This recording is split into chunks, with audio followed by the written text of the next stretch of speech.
Yes, very good morning, my dear students. I hope you all are well at your home. We had completed electricity chapter successfully, and now today we will start very important chapter of physics, that is a light. Okay. So this chapter is a much important chapter and a much easy chapter also, and 101% board classes में इसके numericals और इससे related question आएंगे ही आएंगे। तो notes तुम्हें बेटा provide किए जा रहे हैं, A to Z नोट्स तुम्हें मिल जाएंगे, ठीक है। असाइनमेंट्स तुम्हें रेगुलर बेसिस पे मिल रही है। बस तुम्हें करना क्या है, तुम्हें ये करना है कि तुम्हें इस चैप्टर का एक एक कंसेप्ट क्लियर कर लेना। जिस बच्चे के कंसेप्ट्स क्लियर होंगे, जिसका बेस क्लियर होगा, उसको इस चैप्टर को करने में कोई प्रॉब्लम नहीं होगी। अदरवाइज इस चैप्टर को करने में काफ़ी प्रॉब्लम आ सकती है। क्रैमिंग इस चैप्टर में नहीं कर पाओगे, पहले ही मैं बता रहा हूँ। किसी टाइप की कोई क्रैमिंग नहीं है फिजिक्स में। इलेक्ट्रिसिटी चैप्टर में भी कोई क्रैमिंग नहीं है, न्यूमेरिकल बेस्ड चैप्टर है, ये भी न्यूमेरिकल बेस्ड चैप्टर है। कंसेप्ट्स हमारे स्ट्रॉन्ग होने चाहिए, बार बार मैं एक ही पॉइंट बोलता रहता हूँ। तो हर कंसेप्ट को, हर लिरिक को बहुत ध्यान से सुनो, अच्छे से करो। तो बेटा स्टार्ट करते हैं। हाँ, मैं तुम्हें एक और बात बता दूँ बेटा, जो तुमने टेस्ट दिया था and marks of that test will be considered as the internal assessment. Okay, so don't bother about the marks. तो basically टेस्ट अच्छा था, कुछ सेक्शन है जिसमें टेस्ट अच्छा नहीं किया है, बट ओवरऑल रिजल्ट अच्छा रहा टेस्ट का। Okay, now we will start live. बेटा ये बेसिक सा कंसेप्ट है, इसमें हम ज़्यादा टाइम वेस्ट नहीं करेंगे। ऑलरेडी हमें ये 8th क्लास में भी समझा दिया जाता है ये कंसेप्ट क्या होता है। हमें लाइट में यहाँ पे बेटा दो पार्ट्स पढ़ने होते हैं। एक होता है reflection, one part is the reflection part. Reflection का मतलब होता है बेटा बाउंसिंग बैक। लाइट की जो रेज होती है, रेज का मतलब पता है ना बेटा क्या होता है, जिसका स्टार्टिंग पॉइंट होता है, इनिशियल पॉइंट होता है, बट एंड नहीं होता कहीं पर। जैसे सन रेज है तो sun is the initial point, but ending नहीं पता कि कहाँ तक जा रही है। ओके, जैसे हमने अपने रूम में बल्ब ऑन कर लिया, तो जो बल्ब ऑन करेंगे तो बल्ब का क्या रहेगा कि उसका वो स्टार्टिंग पॉइंट तो है लाइट एनर्जी का, बट हमें नहीं पता उसकी लाइट कहाँ तक जा सकती है। तो रेज होती है, ठीक है, लाइट रेज। ओके, तो बेटा हमारे पास दो पार्ट होते हैं, एक लाइट में रिफ्लेक्शन होता है और एक पार्ट होता है रिफ्रैक्शन। अब इनको पहले तुम अंडरस्टैंड करोगे दोनों पार्ट्स क्या हैं। रिफ्लेक्शन पार्ट में क्या होगा, लाइट किसी हार्ड सरफेस से टकरा कर वापस आ जाएगी, जिसको हम बोलते हैं बाउंसिंग बैक फिनोमेना। ठीक है, मतलब लाइट जा रही है, कोई सरफेस आया, उस पर हिट करेगी, स्ट्राइक करेगी, and after the striking it will retrace और इट विल कम बैक। अपने पाथ को वो रिट्रेस भी कर सकती है, मतलब जिस पाथ से गई है उसी पाथ पे वापस भी आ सकती है। ये बहुत बड़ी प्रॉपर्टी होती है लाइट की, बट कुछ कंडीशंस होती है, नहीं तो ऐसा होगा कि जिस एंगल पर वो टकराई है उसी एंगल से वो वापस आ जाती है। ठीक है, तो दो पॉइंट्स हैं इसके अंदर बेटा, यहाँ पर मैंने लिखा हुआ है देखो। रिफ्लेक्शन में जो बाउंसिंग बैक का फिनोमेना होगा उसमें तुम मिरर्स का यूज करोगे, और जो रिफ्रैक्शन पार्ट होगा उसमें तुम लेंसेज का यूज करोगे। ठीक है, मिरर क्या होता है, मिरर बेसिकली एक साइड से पॉलिश किया गया होता है, एक साइड से पेंटेड होता है। क्यों किया जाता है पेंटेड, कि उसमें से लाइट क्रॉस ना करे, उस पर स्ट्राइक करके वापस आ जाए। ठीक है, तो मिरर होगा रिफ्लेक्शन में और रिफ्रैक्शन में होगा लेंस। दो टाइप के मिरर होते हैं बेटा, concave mirror and other is the convex mirror. Lenses भी दो टाइप के होते हैं, कनकेव एंड कन्वेक्स लेंस। ठीक है, ये बेटा हमें पढ़ना है अच्छे से। तो बेटा अभी हम स्टार्ट करने जा रहे हैं रिफ्लेक्शन पार्ट, नॉट रिफ्रैक्शन। अभी रिफ्रैक्शन को नहीं करेंगे, ये बाद में होगा, पहले रिफ्लेक्शन को कंप्लीट करना पड़ेगा। तो रिफ्लेक्शन समझ आ गया कि बाउंसिंग बैक फिनोमिना जो है वो रिफ्लेक्शन का फिनोमिना है। मिरर्स का यूज करना है इस फिनोमिना में हमको। नेक्स्ट है बेटा, कितने टाइप के मिरर हैं, दो टाइप के, कनकेव एंड कन्वेक्स मिरर्स हैं। ये सारा कुछ समझाया जाएगा इन डिटेल, लेकिन अभी स्टार्टिंग कर रहे हैं। तो ये बेटा कुछ पार्ट है जिसको बोलते हैं रिफ्लेक्शन है। तो इसमें दो लॉ होते हैं, laws of reflection, law number 1 and law number 2। ये मैंने लिखा नहीं है, अभी लिखेंगे कि क्या होता है। लॉ 1 क्या है, लॉ 2 क्या है। उससे पहले मैंने यहाँ पर एक डायग्राम बना रखा है, बेसिक डायग्राम, जिसे हम बचपन से पढ़ रहे हैं 8th क्लास से, कि प्लेन मिरर है। प्लेन मिरर का मतलब है जिसकी कोई शेप नहीं है, बिल्कुल स्ट्रेट है, प्लेन है। Okay, sheet like as a sheet, plane sheet. तो that is the plane mirror. एक साइड से बेटा पॉलिश जरूर करना पड़ेगा। ये मिरर की पहचान है कि वो एक साइड से पेंटेड है या पॉलिश्ड है। बेसिकली ये जो पॉलिश की जाती है ये लेड ऑक्साइड होता है बेटा, ये लेड ऑक्साइड की पॉलिश की जाती है, ठीक है। और ये वाली जो रे है, अब ये वाला तो बिहाइंड मिरर हो गया, ये वाला जो पोर्शन है इसको बोलते हैं बिहाइंड पार्ट, ये बिहाइंड पोर्शन है। इधर वाली बात इस सरफेस को बोलते हैं जिधर हम अपनी शक्ल देखते हैं, ये क्या लो मिरर है ना, मिरर में हम शक्ल देखते हैं अपनी, तो इसको बोलते हैं रिफ्लेक्टिंग सरफेस। रिफ्लेक्टिंग, यहाँ से लाइट रिफ्लेक्ट होती है, बाउंस बैक होती है, इसलिए इस सरफेस को हम रिफ्लेक्टिंग सरफेस बोलते हैं। This is the reflecting surface, okay. जौन सी लाइट मिरर की तरफ अप्रोच कर रही है, light ray which is moving towards the mirror, that ray will be known as the incident ray. I am repeating this line, light ray which is going towards the mirror, approaching towards the mirror, that ray is known as incident ray. Arrow से indicate करो बेटा, ये that arrow should be pointed towards the mirror. ये हमारे mirror की तरफ point करना चाहिए, ठीक है। ये एक पॉइंट होगा जहां पर हमारी लाइट इंसिडेंट रे स्ट्राइक करेगी, टकराएगी मिरर पे। इस पॉइंट को हम बोलेंगे point of incidence. This point is known as the point of incidence, कि यहाँ पर हमारे इंसिडेंट रे आकर स्ट्राइक करी है। फिर वो लाइट रे क्या होएगी, वहां से रिफ्लेक्ट हो जाएगी। रिफ्लेक्ट कह रहा हूँ, रिफ्रैक्ट नहीं बोलना, रिफ्रैक्शन नहीं मैं तुम्हें बता रहा। रिफ्रैक्शन में क्या होता है, लाइट आर पार हो जाती है, बियॉन्ड चली जाती है, बिहाइंड द मिरर चली जाती है। वो मिरर नहीं, सॉरी, वो फिर लेंस होता है। मिरर में तो बाउंस बैक होएगी लाइट, तो वो जो क्रॉस कर जाए ग्लास को तो वो होता है रिफ्रैक्शन का केस। हमें रिफ्रैक्शन नहीं पढ़ना, अभी हमें रिफ्लेक्शन करना है, ठीक है। तो इंसिडेंट रे आई, मिरर के ऊपर स्ट्राइक कर रही है, उस पॉइंट को मैं पॉइंट ऑफ इंसिडेंस बोलता हूँ। उसके बाद क्या होगा बेटा, वहां से वो लाइट रिफ्लेक्ट कर जाएगी। तो जब रिफ्लेक्ट करेगी लाइट तब क्या होगा, जब लाइट रिफ्लेक्ट करेगी तो उस रे को हम बोलेंगे रिफ्लेक्टेड रे। और ये वाली रे पे जो एरो होगा वो मिरर से अवे होगा, मतलब दूर जाता हुआ होगा। देखो ये एरो को चेक करो, ये मिरर की तरफ नहीं है, मिरर से वापस आ रहा है। इस एरो का मतलब है ये लाइट टकराने के बाद आ रही है वापस, ये अभी टकराने जाएगी। दैट इज द इंसिडेंट रे, ये स्ट्राइक करेगी मिरर पे स्टिल, और this reflected ray will get after striking the incident ray, okay. Between these two rays we have a one normal line. इसको रे नहीं बोलना, बच्चे गलती कर जाते हैं। नॉर्मल रे, नॉर्मल रे कोई नहीं होता, that is the normal, simple normal बोल सकते हैं, नॉर्मल लाइन बोल सकते हो। That is the perpendicular also. Perpendicular किसके परपेंडिकुलर है, तुम्हारे प्लेन मिरर के। देखो बिल्कुल 90 डिग्री का एंगल बना रहे हैं नॉर्मल, तभी तो इसका नाम नॉर्मल है। नॉर्मल का मतलब ही क्या होता है, नॉर्मल का मतलब होता है 90 डिग्री, जिसको तुम परपेंडिकुलर भी बोल दो, परपेंडिकुलर बोल लो, नॉर्मल बोल लो, कुछ भी बोल लो, ठीक है। तो ये बिल्कुल इस मिरर पे, ये जो मिरर है उस पे 90 डिग्री पर है, चेक कर सकते हो। ये देखो दिस इज द 90 डिग्री, ठीक है।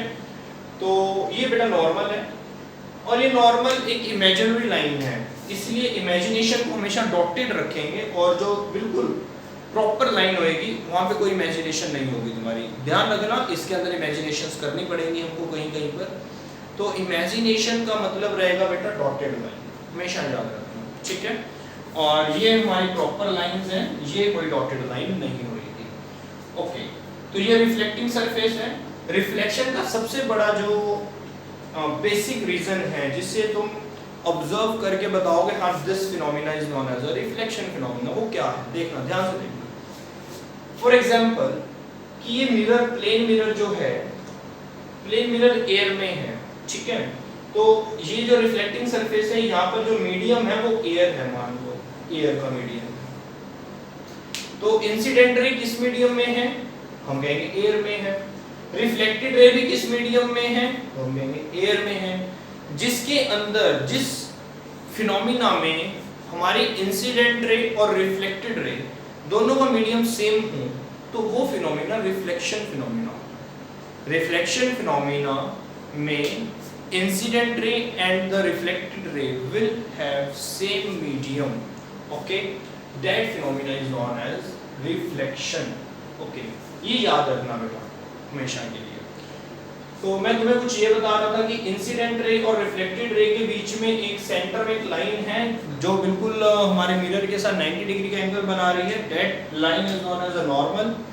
और एक्चुअल में वहाँ पे कोई लाइन नहीं है, इसलिए हम उसे डॉटेड बना देते हैं, that is the imagination line.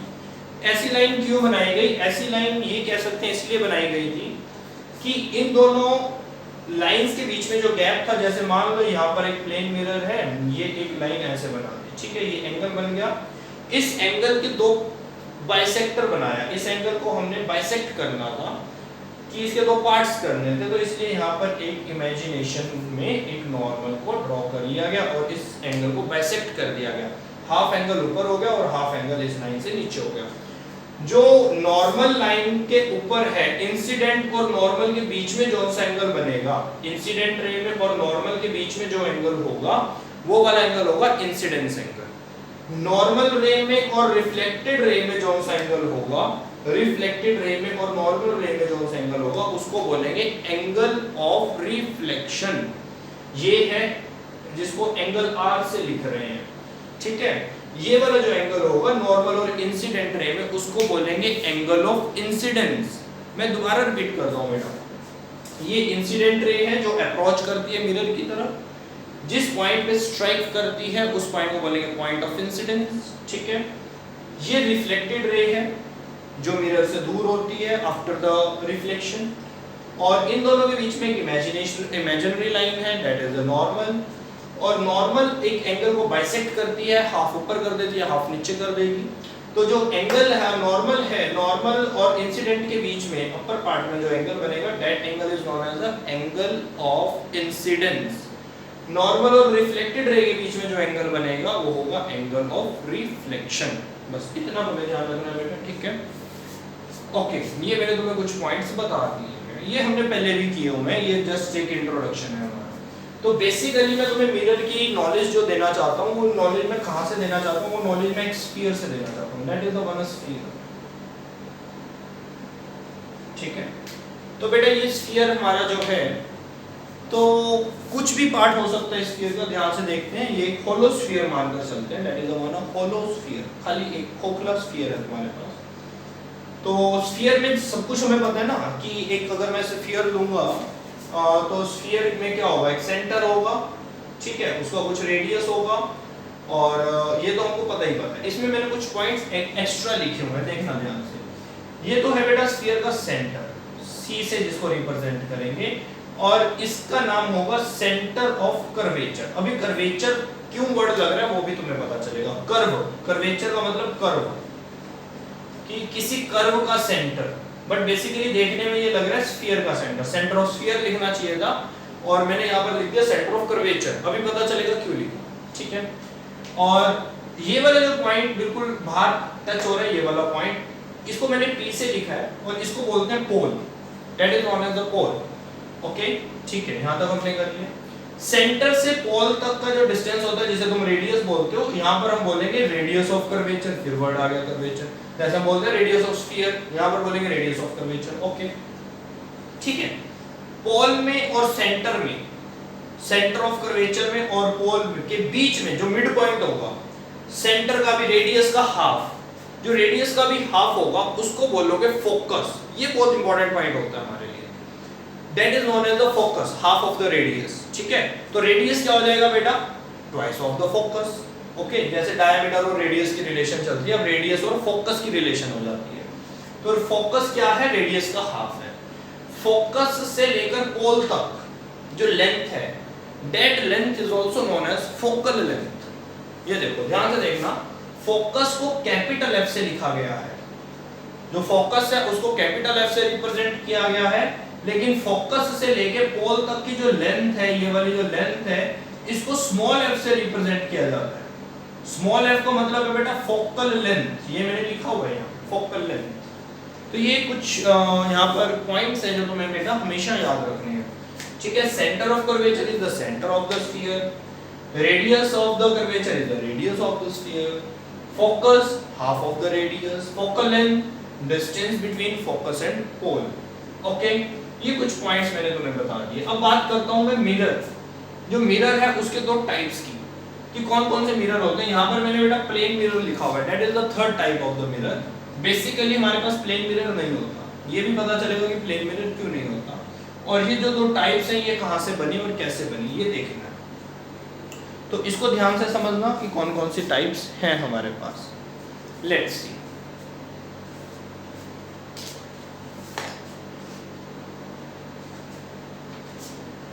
ये वाला क्वेश्चन हम रफ कर देते हैं।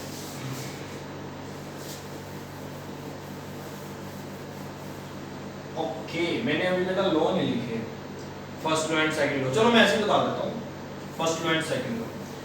एक सेकंड में जो ये प्रोसीजर हमारा चल रहा है इसको ब्रेक नहीं करते, इसको कंप्लीट कर लेता हूँ, फिर मैं लॉज बताता हूँ। लॉज तो कुछ भी नहीं है बेटा, just cup of a T, like a cup of a T. Okay, now मेरे पास बेटा जो मिरर होता है, बेसिकली हमें स्फीयर लेना पड़ता है। कोई भी मिरर होगा या इवन टू इवन कोई भी लेंस भी होगा तब भी स्फीयर से ही बनाया जाएगा, ठीक है। ये एक ग्लास का स्फीयर होगा, होलो होगा, ये मैंने ग्लास का स्फीयर लिया, इसको मैंने काट दिया, ये मैंने इसका एक सेगमेंट टुकड़ा तोड़ लिया, ये तोड़ लिया टुकड़ा, क्लियर है ये कोई, ठीक है। अगर ये टुकड़ा तोड़ लिया है मैंने, तो मैं अब इसको रफ कर देता हूँ, ये मैंने हटा दिया, सिर्फ एक टुकड़े की बात करते हैं। ये पीस तुम्हारे पास बच गया, इसको बोलते हैं कि ये एक कर्व बच गई है, कर्व। जहां पर मैं बार बार कर्वेचर लिख रहा हूं तो इसको मैं कर्वेचर भी लिख सकता हूं, ये ठीक है, दैट इज अ कर्व। पता चला ये क्या है, that is a part of a sphere, sphere में से काटा हुआ पार्ट। जैसे लाइन में से हम लाइन सेगमेंट काट कर ये लाइन बना दें ना, ये that is known as the line segment. This is a line. Line का मतलब तो क्या होता है, जिसका ना कोई एंड है ना कोई स्टार्टिंग है, उसको लाइन बोलते हैं। लाइन सेगमेंट का मतलब स्टार्टिंग पॉइंट भी है, एंडिंग पॉइंट भी है, वो सेगमेंट होती है लाइन सेगमेंट। ओके, ऐसी that is the curvature of a sphere. Okay, but बात करनी है मिरर की। मिरर कैसे बनाएं? हम कहेंगे मिरर बनाने के तो दो मेथड है। पहला तो याद करो कि मिरर बनता कैसे है। मिरर में एक साइड पेंटेड होती है या पॉलिश्ड होती है। क्यों होती है? क्योंकि लाइट क्रॉस ना करे, उसको बाउंस बैक हो जाए, रिफ्लेक्ट हो जाए। ओके, तो बात करते हैं कि अगर मुझे इसे पॉलिश करना है तो we have two options to get it polished. कैसे ऑप्शन है? आई डूइंग द पॉलिश, यहां पर कर सकते हैं like this, if I have on that area also, या तो मैं यहां पर कर सकता हूं polish, I am doing here, ये मैंने पॉलिश कर दी। अगर मैं यहां पे पॉलिश ना करता तो मैं इसके अंदर वाले पार्ट पे भी पॉलिश कर सकता था, ये वाले पार्ट पे भी पॉलिश कर सकता। दोनों केसेस में मिरर बनता है, ठीक है। ये वाला केस कौन सा बना, ये वाला सरफेस कौन सा बना, इसको तुम बोलोगे reflecting, this is the reflecting surface. और इधर ये वाला रिफ्लेक्टिंग सरफेस बन गया जिधर पॉलिश नहीं है। एक साइड तो पॉलिश्ड हो गया, उसको तो पॉलिश्ड सरफेस बोलेंगे। जो सा दूसरा सरफेस है वो रिफ्लेक्टिंग सरफेस है कि लाइट आएगी, टकराएगी और वापस जाएगी, वहां से बाउंस बैक हो जाएगी, रिफ्लेक्शन शो करेगी। तो ये बेटा मिरर्स तो बन गए। इनका नाम नहीं बताया मैंने, इनमें से एक कनकेव होगा और एक कन्वेक्स होगा। तो कनकेव, केव का मतलब गुफा, गुफा का मतलब एक कर्व सा, एक गुफा के अंदर जाना, केव ऐसे याद करेंगे हम इसको।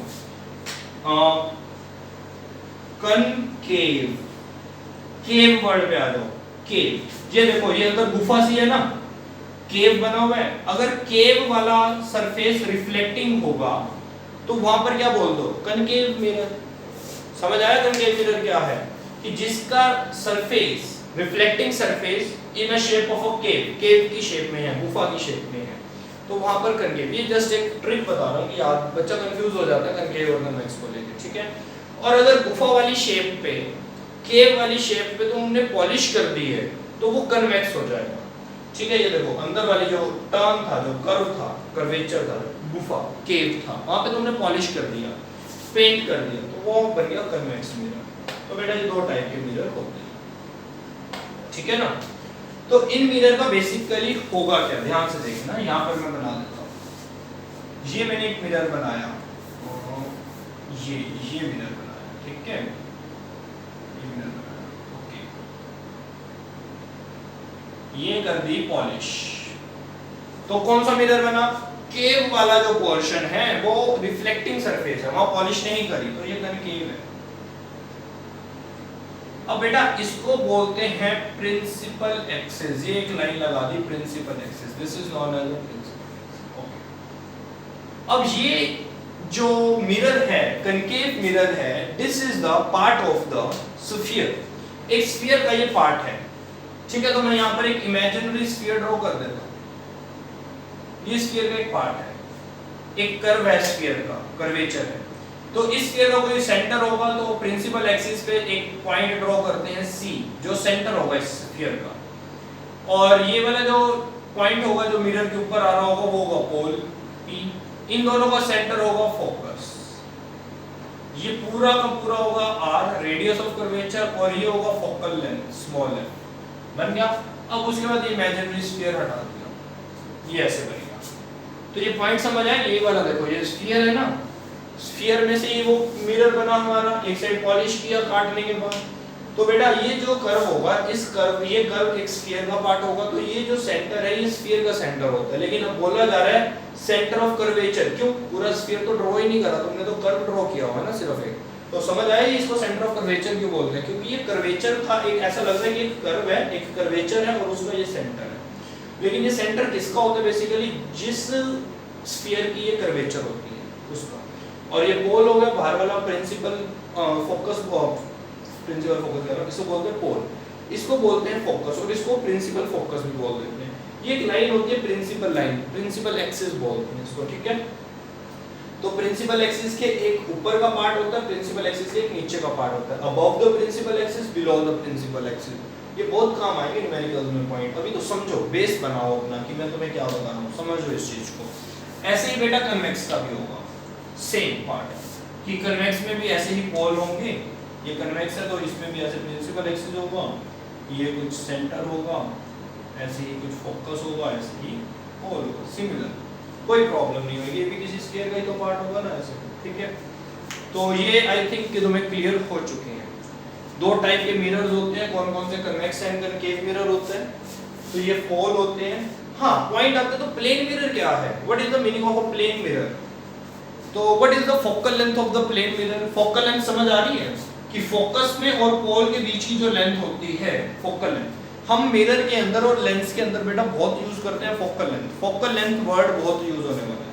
फोकल लेंथ से तुम बता पाओगे कि मिरर बड़ा है या छोटा है। अगर फोकल लेंथ बड़ी हो जाए, अगर फोकल लेंथ बड़ी हो जाए तो दैट मींस स्फीयर बड़ा हो जाएगा बहुत। फोकल लेंथ का मतलब क्या? Half of the radius. अगर फोकल लेंथ बड़ी हो गई तो दैट मींस रेडियस भी बड़ा हो गया। रेडियस बड़ा हो गया मतलब स्फीयर का साइज बड़ा बढ़ चुका है, बड़ा तुम्हारा जो मिरर है वो बहुत बड़ा है, ठीक है। तो what is the meaning of the plane mirror and what is the focal length of the plane mirror? क्योंकि अगर मिरर की बात कर रहे हैं तो मिरर तो एक कर्वेचर होता है, एक स्फीयर का पार्ट होता है। तो हम कहेंगे बिल्कुल, हम इस चीज को डिनाई नहीं करेंगे कि हमें मिरर स्फीयर से ही बनाना, और प्लेन मिरर भी हम एक स्फीयर का पार्ट लेते हैं। तो हम कहेंगे प्लेन मिरर स्फीयर का पार्ट कैसे हो सकता है? तो बिल्कुल प्लेन और स्ट्रेट होता है ना। हम कहेंगे तो क्या होगा? मैं तुम्हें बहुत बार समझा चुका हूँ। एक सर्कल लो, सर्कल का बहुत छोटा सा एक पीस ले लो, तो ये वाला जो छोटा सा पीस है ये तो एक स्ट्रेट लाइन होगी ना। तो इसका बहुत बड़ा लाइव एग्जांपल दूं तुम्हें। लाइव एग्जांपल हमारी अर्थ है। अर्थ की शेप बताओ क्या है? स्फीयर है। अब नीचे देखो अपने फ्लोर पे, फ्लोर कैसा है? कर्व है या स्ट्रेट है? तुम्हारा जो घर में फर्श है तो वो फर्श कैसा है? स्ट्रेट है या कर्वेचर में है? कर्व शेप में है। तो आंसर है स्ट्रेट है। क्यों भाई? अर्थ बहुत बड़ी है, ठीक है ना। ऐसा नहीं है, हम मना नहीं कर रहे कि अर्थ स्फीयर नहीं है, अर्थ तो स्फीयर ही है, लेकिन उसका एक छोटा सा पार्ट स्ट्रेट ही होगा, ठीक है। कर्वेचर देखना तो बहुत बड़ा पार्ट लेना पड़ेगा तो कर्व नजर आएगा तुम्हें, लेकिन एक छोटे छोटे पार्ट्स लोगे तो स्ट्रेट होगा। जैसे सर्कल है, सर्कल में एक छोटी सी ये तुमने सेगमेंट ले ली है छोटी सी, इसमें कर्वेचर शो ही नहीं कर सकते तुम, ये तो स्ट्रेट ही रहेगा बेटा, ठीक है। ऐसे ही अब जो प्लेन मिरर होता है, प्लेन मिरर एक बहुत बड़े स्फीयर का पार्ट होता है, छोटा सा पार्ट होता है, जिसलिए उसकी स्ट्रेट लाइन आती है, उसमें तुम कर्वेचर शो नहीं कर पाते, तुम्हें मजबूरन ये स्ट्रेट लाइन ही बनानी पड़ रही है, ठीक है। तो ध्यान दो, what is the meaning of a plane mirror? Plane mirror is also a part of a any sphere, ठीक है, okay. And but obviously size of that sphere will be very very large. तो answer है कि what will be the radius of that sphere? तो we don't know about the radius, तो हम क्या बोलेंगे? इन्फिनिटी। अगर हमें नहीं पता कि उस स्फीयर का रेडियस कितना है, कि हमें पता स्फीयर बहुत बड़ा है, क्यों पता है? क्योंकि वो स्ट्रेट आ रहा है। तुम्हारे पास जो प्लेन मिरर है उसमें कर्व नहीं आ रही, कर्वेचर नहीं है, स्ट्रेट है। स्ट्रेट होने का मतलब बहुत बड़ा स्फीयर होगा कोई। अगर स्फीयर बहुत बड़ा होगा तो उसका पार्ट स्ट्रेट होगा, छोटा सा पार्ट, ओके। तो रेडियस क्या होगा? हम कहेंगे रेडियस बेटा उसका इन्फिनिटी होगा, इन्फिनिटी रेडियस होगा। मतलब रेडियस ऑफ कर्वेचर क्या हो जाएगा? Infinity, very good. तो अगर रेडियस ही नहीं पता तो how can you determine the focus या फोकल लेंथ? भाई रेडियस का बिल्कुल हाफ होता है फोकस, पहले रेडियस तो कंफर्म कर लो फिर उसका हाफ कर लेना। जब रेडियस ही कंफर्म नहीं है तो हाफ किसका करेंगे, नहीं कर सकते। तो what is the meaning of focal length in the plane mirror? तो हम कहेंगे प्लेन मिरर की फोकल लेंथ भी इंफिनिटी है, नॉट डिफाइंड है, हमें नहीं पता। तो क्यों नहीं पता? क्योंकि वो स्फीयर बहुत बड़ा है, हम उसको मेजर नहीं कर पाए, इतना बड़ा स्फीयर था वो, तो उसका वो पार्ट है छोटा सा प्लेन मिरर। तो प्लेन मिरर ना तो कनकेव में आता है ना ही कन्वेक्स में आता है, क्योंकि उसकी शेप पर हम उनके नेम डिसाइड करते हैं, उनके कर्वेचर पर, कि पेंट केव वाली तरफ है या दूसरी तरफ है, बल्जिंग पार्ट पर है। तो अब उसमें तो स्ट्रेट हो गया तो हम नेम नहीं बता सकते, that's why it is called the plane mirror. What is the focal length of the plane mirror? Focal length of the plane mirror will be infinity. याद कर लेना, क्यों? क्योंकि बहुत बड़ा स्फीयर होगा, उसका एक छोटा सा पार्ट है तुम्हारे पास एक प्लेन मिरर। हाँ, प्लेन मिरर के पास क्या रेडियस ऑफ कर्वेचर होगा, सब कुछ होगा बेटा, लेकिन इन्फिनिटी होगा। इसका रेडियस, इसके फोकल लेंथ सब इन्फिनिटी होते हैं, इसलिए हम इसके अंदर ज्यादा मेंशन नहीं करते। ठीक है बेटा, तो आज की वीडियो में बेटा हम इतना ही पढ़ेंगे। बेसिक वीडियो था आज का, थोड़ा थोड़ा स्टेप बाय स्टेप हम इसे चलेंगे, क्योंकि कंसेप्ट हमारे वीक ना हो जाए। भागने को भाग सकते हैं, भागना नहीं है, चलना है। भागने से थकेंगे तो फिर रुकना पड़ेगा, ठीक है? रुक गए तो फिर कुछ बनेगा नहीं, इसलिए चलते रहो, ना तो रुकना पड़े ना ही हम थकें, चलते रहें। कीप वॉकिंग और कीप स्टडिंग सिमिलर। ओके, तो हमने क्या करा बेटा? रिफ्लेक्शन किया, रिफ्लेक्शन में मिरर्स के पार्ट करे, प्लेन मिरर पढ़ा, ठीक है? लॉज मैं तुम्हें बता सकता हूँ एक बार। हाँ, लॉज क्या है? फर्स्ट लॉ तो बेटा क्लियर है कि ये देखो, ये है हमारा प्लेन मिरर। मैं लॉज ऑफ रिफ्रैक्शन नहीं बता रहा, रिफ्लेक्शन बता रहा हूँ। रिफ्लेक्शन कर रहे हैं ना, तो ये हो गया बेटा नॉर्मल, ये है इंसिडेंट रे, ये है रिफ्लेक्टेड रे। एरोस चेक करो, बिना एरो के काम नहीं चलना हमारा, ये एरोस की गलती मत करना।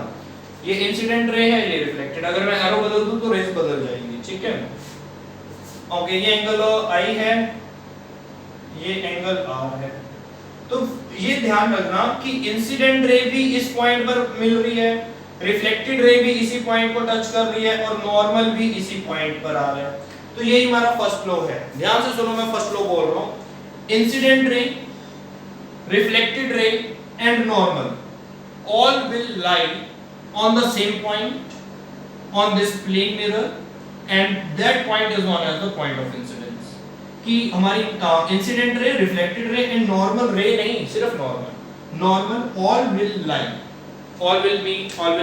at the same point on the plane mirror, and that point is known as point of incidence। this is the first law, simple। Second law क्या है? सेकंड लॉ कहता है कि जितने एंगल पर ये मिरर पे स्ट्राइक करती है, एंगल ऑफ इंसिडेंस बनाता है, उतना ही एंगल आर होता है। मतलब सेकंड लॉ है angle I is equal to angle R. बहुत पढ़ चुके हो बेटा ये। Angle of incidence is equal to angle of reflection.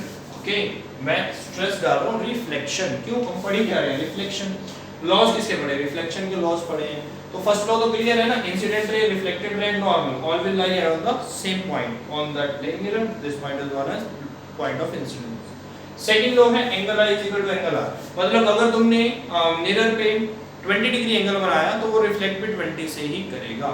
Okay okay बेटा, all the best, stay at your home और पढ़ते रहो। बहुत गोल्डन चांस है तुम्हारे पास कि इतनी छुट्टियां ना तो कोई पहले बैच में आई है, ना आने वाले बैचेस में आने वाली हैं, तो ये तुम्हें ही मिली है। और thankful to the EM, thankful to the digitalisation, digital India, because कि स्कूल तुम्हारे घर तक पहुंच गया है विद दिस हेल्प।